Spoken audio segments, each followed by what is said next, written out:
Hello hello বন্ধুরা, এই যে দেখেন এটা হচ্ছে কাবলি বুট। কাবলি বুটটা যে আপনার চটপটি খাই, ওইটা যে ভেঙে বিক্রি করে আমাদের গ্রামে বলে অ্যাঙ্করের ডাল।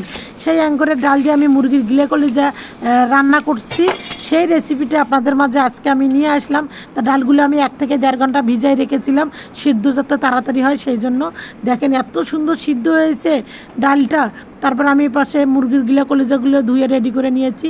নেওয়ার পরে আমি তেজপাতা, গোটা জিরে, সম্বরা দিয়ে পেঁয়াজটা দিয়েছি।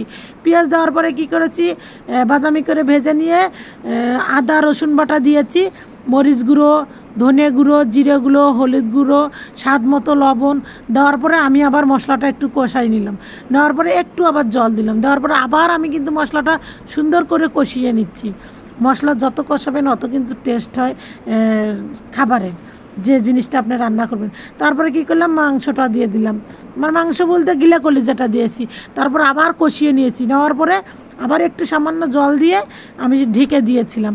দেওয়ার পরে আবার একটু কষাই নিয়ে আমি ডালগুলো দিয়েছি। ডালগুলো দিয়ে দেখেন একটু সামান্য জল দিচ্ছি যাতে ডালগুলোর মধ্যে মশলাপাতি সব কিছু ঢোকে, এই জন্য আমি একটু জল দিয়ে আবার উতাল পাতাল করে জাল দেওয়ার পরে আমি এর মধ্যে যে গরম মশলার গুঁড়া দিলাম। গরম মশলার গুঁড়া দিয়ে আবার কিছুক্ষণ জাল দিয়েছি। জাল দেওয়ার পরে দেখেন আমার ডালটা হয়ে গেছে রান্নাটা। এই তো আমার রেসিপি শেষ।